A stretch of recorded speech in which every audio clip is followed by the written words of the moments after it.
fant en hund. En hund. Og skal si hva han skal hete? Han skal hete Mathias. Jeg vet ikke hvorfor. Nei, nå skal jeg lage noe lyd. Jeg skal bare ta med ressursene mine. Oi, jeg mistet litt.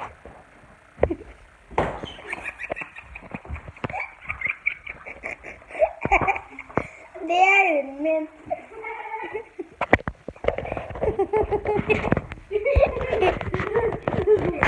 Hunden min er nå.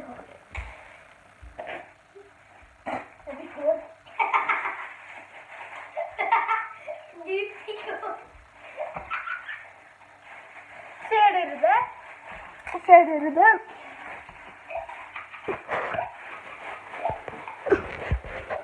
Bra, dere så det, ikke sant?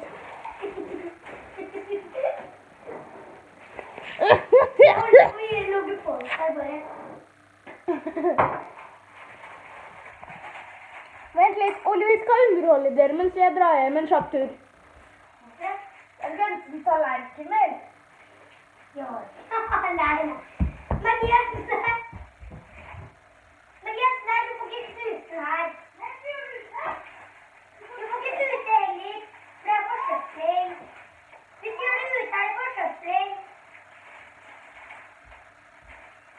Ikke hvis jeg gjør over kloakklokket. Du drar nedi. Oliver, sånn her gjør Abdullade.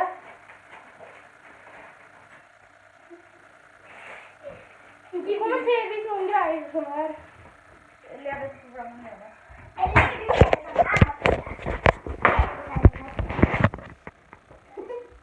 Oliver, jeg greier det bare at veldig slow motion. Kom igjen. Jeg blir forgiftet av hunden min, så jeg blir hardt ut.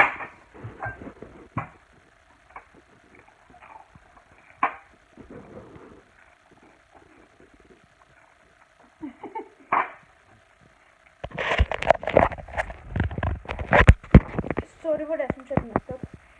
Kan jeg ta den? Se, her. Skal jeg her?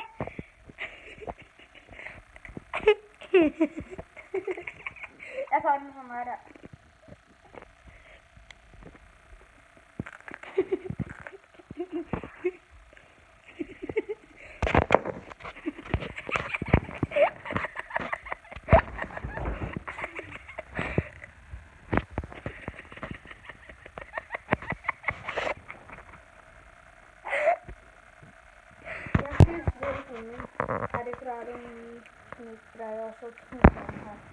Bare fordi jeg feilet på en challenge. Du kastet den ned på pakken. Men det var på teppet som det noen kastet. Fordi det er veldig hardt teppe. Teppet, ja.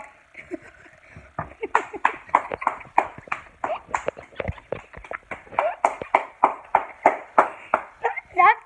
Tusen takk. Nei!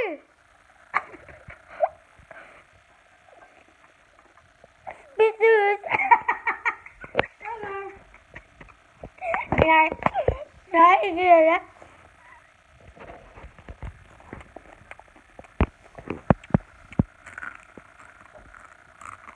Hva betyr dette ekte landet?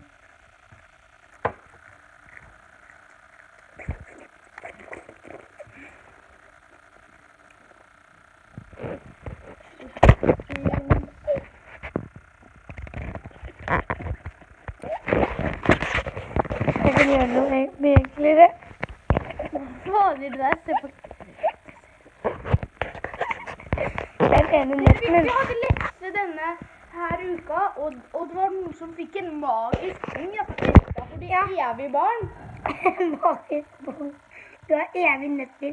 Jeg fikk en magisk pung av en dame. Hun hadde skjært meg av med en kniv. Fra den forrige mannen sin. Tror jeg da.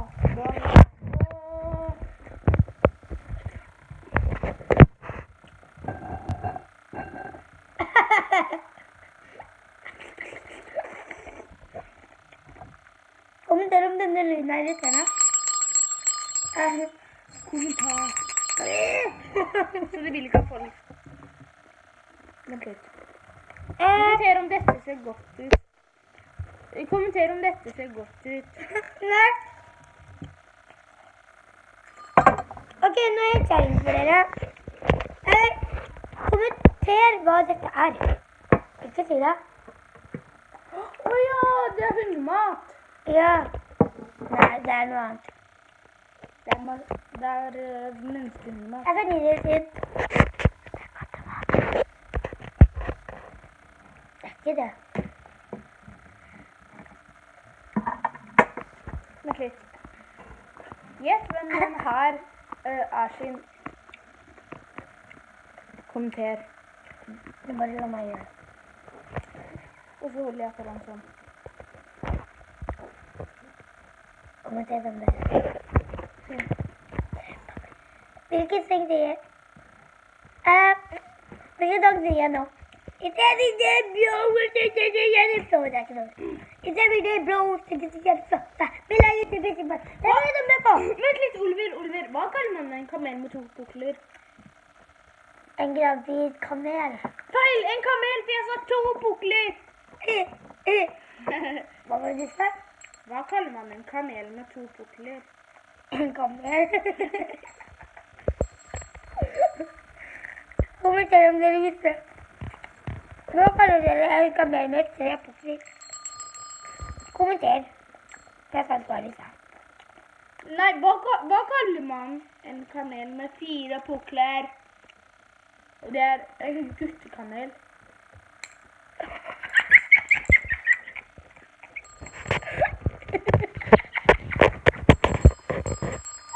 Jeg vet svaret.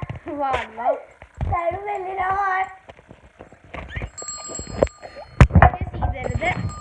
Oliver, si det. Nei. At en kamel har 2 paller.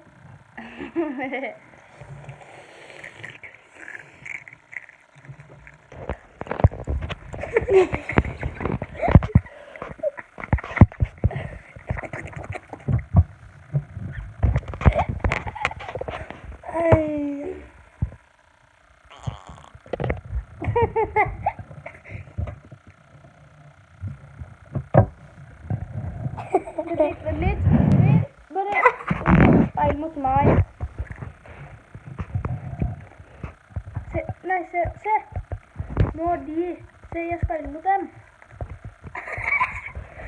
Det som ser på. Så nå er vi ferdig. Nei, jeg har speil for evig. Jeg også.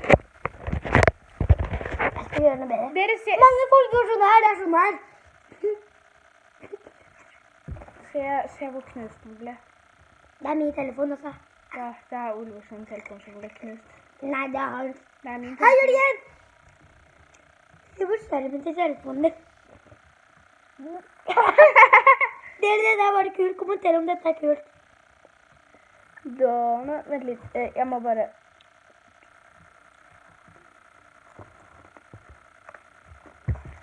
Er det vi har dette videoen nå? Det kommer en challenge-video etterpå. Abonner! Liv igjen i like, vær så snill. Jeg kan ikke abonnere, ellers hadde jeg gitt så mange abonnenter.